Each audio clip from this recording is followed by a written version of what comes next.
Dan selamat hari Minggu saya ucapkan bagi kita semua. Horas Horas Madhita Saluhutna. Dan sedikit intermezzo Bapak Saudara. Suatu hari ada turis Batak pergi ke Israel, ya, berkunjung di Israel ini turis Batak. Jadi dia bertemu dengan seorang pemilik perahu ini. Dia katakan begini, "Pak, berapa ini sewa perahu? Saya mau keliling-keliling dulu ini Danau Galilea," katanya. Ini logat Batak. Jadi pemilik sang perahu ini dibilang, "Pak, kalau sewa perahu per jam $10." Nah ini turis Batak langsung tersentak kaget. "Wah, mahal kali kau." Ini mahal kali kau. Di negaraku di Indonesia tidak semahal itu. Kalau sewa perahu di Danau Toba separuhnya pun tidak ada seperti itu mahalnya. Bahkan sudah bisa pakai sampai sepuasnya keliling-keliling itu Danau Toba. Nah ini sang pemilik ini perahu ini bilang, "Pak, ini bukan di Indonesia Pak, ini di Danau Galilea. Nah di tempat inilah Tuhan Yesus pernah berjalan di atas air." Ini turis Batak ini bilang, pokoknya dia tidak mau tahu, dia langsung pergi, dia langsung sambil menggerutu dia bilang begini, bahasa Bataknya dia bilang begini, "Oh patut maatong gawe merdalak pat Tuhan Yesus ngajoloi ai sumaling do HP argani soluon di tahu Galileon." Tahu artinya? Cuma ketawa sih itu. Jadi bahasa Indonesia bilang begini, pantasan Tuhan Yesus zaman dulu berjalan di atas air. Mahal kali pun, mahal sekali. Ya sewa perahunya di Danau Galilea, ya begitulah ceritanya. Intermezzo. Ya baik Bapak Saudara, kita langsung saja pada perenungan firman Tuhan pada siang hari ini dalam Pengkhotbah pasal 4 ayat 9 sampai 12, tidak lama-lama. Pengkhotbah pasal 4 ayat 9 sampai 12, firman Tuhan berkata begini, "Berdua lebih baik daripada seorang diri, karena mereka menerima upah yang baik dalam jerih payah mereka. Karena kalau mereka jatuh, yang seorang mengangkat temannya, tetapi wahai orang yang jatuh, yang tidak mempunyai orang lain untuk mengangkatnya. Tahan, tali 3 lembar tak mudah diputuskan." Bapak Ibu, saya cerita sedikit latar belakang dari pengkhotbah ini. Kitab Pengkhotbah ditulis oleh Raja Salomo, ya, yang dikenal sebagai orang paling bijaksana pada zaman itu. Kitab ini adalah refleksi dari pengamatan Salomo pada waktu itu terhadap kehidupan manusia yang seringkali penuh dengan kesia-siaan jika dilihat dari perspektif duniawi. Dalam kitab ini Salomo mengajak kita untuk merenungkan makna hidup yang lebih dalam dan menekankan hidup untuk takut akan Tuhan sebagai fondasi yang benar. Dalam kitab Pengkhotbah pasal 4 ini mencakup pandangan Salomo tentang masalah-masalah sosial dan manusia yang seringkali hidup sendiri, egois, dan kesepian. Salomo menyadari bahwa dalam kehidupan yang penuh dengan kesulitan dan tantangan, kebersamaan merupakan aspek penting yang bisa memberikan dukungan bagi sesama. Di ayat 9 sampai 12, ini menjadi bagian dari renungan Salomo tentang keutamaan kebersamaan dalam kehidupan manusia. Dari pembacaan perenungan kita pada siang hari ini, saya berikan tema kecil, bersama-sama kita kuat.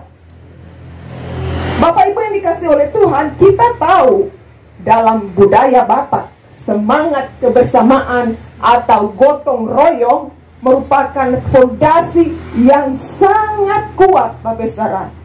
Saya dapat menyaksikan yang sudah pernah mungkin dan dididik oleh keluarga saya sendiri. Saya lihat memang kebersamaan keluarga Batak, apalagi yang namanya ada pesta, ya kan, itu kebersamaan, kekompakan, gotong royong, pasti mereka semua merhobas.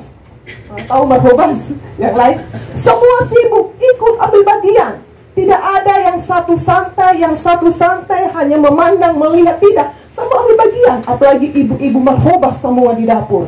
Bapak-bapak semua merhobas. Jadi inilah kita melihat bahwa pondasi yang sangat kuat di dalam kehidupan, khususnya adat Batak, itu sangat bagus sekali, saudara. Tidak berjuang sendiri, karena bersama-sama kita lebih kuat. Firman Tuhan hari ini dari Pengkhotbah pasal 49 dan 12 mengingatkan kita bahwa dalam keluarga, persekutuan, persaudaraan, dan kerjasama kita bisa bertahan menghadapi yang namanya rintangan atau tantangan dalam kehidupan ini. Di dalam kebersamaan kita lebih kuat, lebih tahan uji, dan lebih diberkati oleh Tuhan.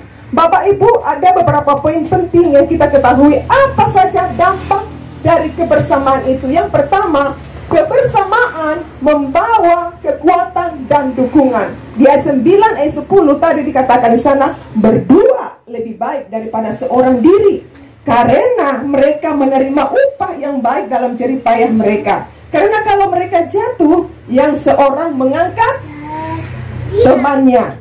Dalam kehidupan ini tidak ada orang yang menjalani segala sesuatu dengan seorang diri. Pasti butuh orang lain, pasti butuh yang namanya keluarga. Mungkin ada hal-hal tertentu kita dapat melakukan dengan sendiri, tetapi bahwa segala sesuatu kita tidak dapat melakukan dengan seorang diri. Amin, Bapak Saudara. Kita membutuhkan anggota keluarga yang lainnya. Ada kalanya mungkin kita lemah, ada kalanya kita sakit, jatuh sakit, ada kalanya kita butuh pertolongan dari orang lain.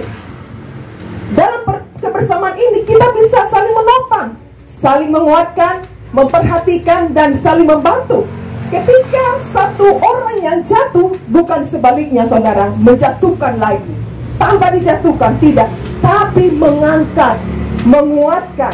Kebersamaan dalam keluarga dan persekutuan adalah kekuatan besar yang Tuhan berikan untuk dapat mengatasi setiap masalah badai dalam hidup ini.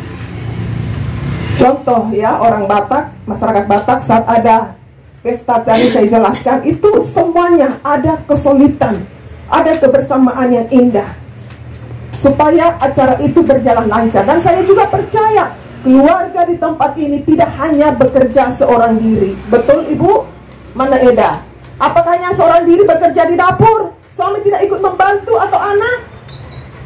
Betul Bapak? Itu? Pasti. Apalagi ada yang namanya kegiatan seperti ini, suami istri atau anak-anak dilibatkan, ada kerjasama yang baik. Supaya apa? Ketika ada kebersamaan, pekerjaan yang berat menjadi ringan, Bapak Ibu Saudara. Jadi demikian halnya dalam keluarga. Kalau hanya suami yang kerjakan, semua tidak akan jadi. Kalau hanya seorang istri pun demikian juga tidak akan bisa. Jadi harus ada mendukung, harus ada kerjasama, sepakat, pasti kuat. Yang kedua, kebersamaan membawa kehangatan dan perlindungan. Dalam ayat 11 kita perhatikan juga, kalau orang tidur berdua, mereka menjadi panas. Tetapi bagaimana seorang saja dapat menjadi panas? Maafkan aku jika masih belum ada yang berkeluarga. Ya, nanti ini konteksnya untuk dalam kehidupan kita dalam kebersamaan. Ayat ini menggambarkan bahwa kebersamaan memberikan kehangatan baik secara fisik maupun emosional. Jadi kalau ada masalah di dalam keluarga, bukan hanya seorang diri memendam itu masalah. Ada keluarga, ada suami, ada istri. Ayo kita pecahkan sama-sama masalah ini. Kita berdoa bersama-sama, minta hikmat Tuhan. Pasti Tuhan kasih jalan keluar yang tepat yang Tuhan berikan. Nah, kehangatan ini adalah gambaran dari perlindungan, dari rasa aman yang didapatkan dari hidup bersama dan rukun dan damai. Saat kita berada di tengah keluarga, saudara atau komunitas, kita merasa dilindungi dari mungkin dinginnya kesendirian ya, atau ketakutan, kecemasan, kekhawatiran yang kita hadapi. Jadi seperti ini, komunitas seperti ini, perhimpunan keluarga rukun Batak seperti ini, saya percaya ada kehangatan tersendiri, ada kekompakan, ada keharmonisan.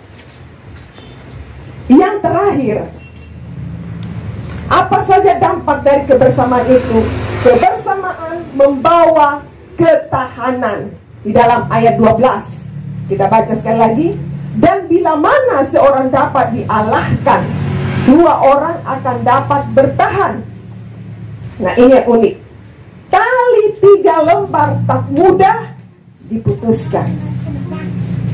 Di dunia ini kita akan menghadapi yang namanya banyak tantangan bagi saudara, baik dari luar maupun dari dalam diri kita sendiri.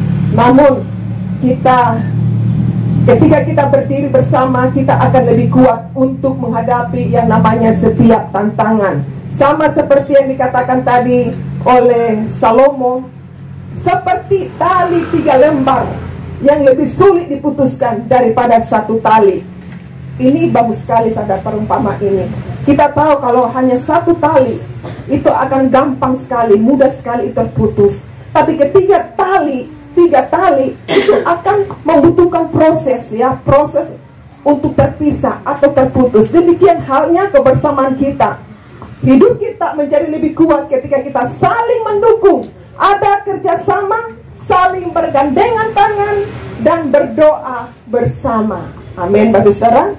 Yang menjadi pertanyaan untuk kita pikirkan pada siang hari ini, apa yang membuat kebersamaan itu menjadi kuat dan bertahan bagi saudara? Karena kita melibatkan Tuhan di dalamnya. Kita sadari tengah-tengah persekutuan, baik di dalam keluarga kita lepas keluarga, apa yang menjadi keharmonisan, kerukunan sebagai suami istri, keluarga, bahkan keluarga rukun Batak, hingga ada sampai saat ini. Tadi baru ini ulang tahun yang ke-37 tahun. Luar biasa, rukun Batak yang ke-37 tahun. Bukan karena kekuatan manusia. Kita tahu dan kita percaya banyak ya pola pikir yang beda-beda. Pasti ada yang bertentangan menurut pemikiran kita. Tetapi ketika kita melibatkan Tuhan di dalamnya, di dalam rukun Batak ini, maka ada kekuatan, ada keharmonisan, ada kebersamaan yang indah ketika kita melibatkan campur tangan Tuhan di dalamnya. Bukan hal yang mudah, 37 tahun bisa bertahan keluarga Batak pada siang hari ini, dan doa dan harapan kita ke depan sampai seterusnya, generasi-generasi kita, mungkin cucu-cucu kita dapat melanjutkan keluarga Batak ini ke depan dengan bertambah jiwa-jiwa, keluarga-keluarga baru, generasi-generasi baru lagi. Amin. Supaya di kota ini lebih banyak bertambah keluarga Batak. Haleluya. Ya, kita jadi pentingnya di dalam komunitas, khususnya rukun Batak, melibatkan Tuhan menjadi pondasi yang kuat. Agar apa Bapak Saudara? Agar tali persaudaraan tetap terjalin erat, solid, dan tetap satu. Bukan hal yang mudah Bapak Saudara. Kita berbeda-beda pandangan, berbeda cara pikir, untuk bagaimana untuk menyatukan supaya selaras, satu tujuan, satu visi. Bukan hal yang mudah. Di dalam 1 Korintus pasal 12 ayat 12 di sana dikatakan Rasul Paulus, karena sama seperti tubuh itu satu dan anggota-anggotanya banyak, dan segala anggota itu sekalipun banyak merupakan satu tubuh, demikian pula Kristus. Kita satu di dalam tubuh Kristus. Bapak Ibu yang dikasihi oleh Tuhan Yesus Kristus, firman Tuhan hari ini mengingatkan kita bahwa kita tidak dipanggil untuk hidup sendirian di dunia ini. Namun dalam kebersamaan kita menemukan kekuatan, perlindungan, kehangatan, dan ketahanan di dalam sebuah kebersamaan. Di dalam persekutuan rukun Batak, kita dipanggil untuk saling mendukung, mengasihi, dan bekerja sama. Seperti tali 3 lembar yang tidak mudah diputuskan. Demikian pula kebersamaan kita dalam Tuhan akan membuat kita lebih kuat untuk menghadapi setiap tantangan hidup. Mari kita terus menjaga persatuan di dalam persaudaraan, khususnya rukun Batak. 3M, ya, bukan 3 miliar Bapak Ibu. 3M yang pertama, menguatkan, mengingatkan, dan mengasihi. dan bersama-sama melangkah dalam iman di dalam Kristus Tuhan. Amin. Dan tentunya kita harus mengandalkan Tuhan, bukan mengandalkan kekuatan kita, terkutuklah orang yang mengandalkan manusia, yang mengandalkan kekuatannya sendiri, dan yang hatinya menjauh daripada Tuhan. Tapi ayat 7 sana dikatakan, diberkatilah orang yang mengandalkan Tuhan, yang menaruh harapannya pada Tuhan. Jadi di sini kita simpulkan bahwa fokusnya hanya kepada Tuhan, bukan kepada kekuatan kita manusia. Jika melibatkan Tuhan, keluarga akan kuat. Amin. Jika kita melibatkan Tuhan di dalam persekutuan rukun Batak, pasti sebuah keharmonisan, kebersamaan, kesolidan pasti terjadi. Bapak Ibu, ada satu ilustrasi. Saya bawa ini sarung tangan. Ini sangat sederhana, sangat baik digunakan ya sebagai pelajaran dalam hidup kita. Sarung tangan dapat melakukan banyak hal, Bapak Saudara. Ketika kita menggunakan, memasukkan tangan kita ke dalam sarung tangan ini, otomatis bisa mengangkat ini benda-benda yang lain. Banyak hal yang dapat dia lakukan, Bapak Saudara. Tetapi ketika saya mengeluarkan tangan saya dari sarung tangan ini, kita taruh begini saja ke tempat lain, ini sarung tangan benda mati, tidak akan bisa berbuat apa-apa.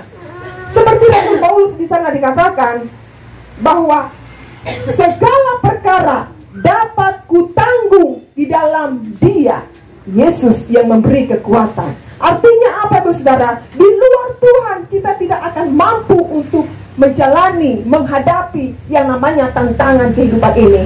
Jadi mari kita tetap andalkan Tuhan yang memberikan kita kehidupan, yang memberikan kita kekuatan, serta hikmat daripada Tuhan. Kita semua pribadi lepas pribadi, mari di hari-hari ini hidup mengandalkan Tuhan lebih sungguh-sungguh, supaya iman kita dikuatkan, supaya kehidupan kita, bahkan kita juga sebagai tubuh Kristus, menghasilkan buah.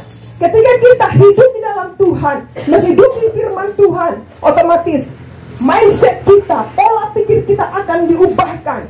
Bahkan kita, karakter kita pun akan dibentuk semakin indah dan menjadi pribadi-pribadi, menjadi berkat bagi hidup orang lain. Tuhan Yesus memberkati.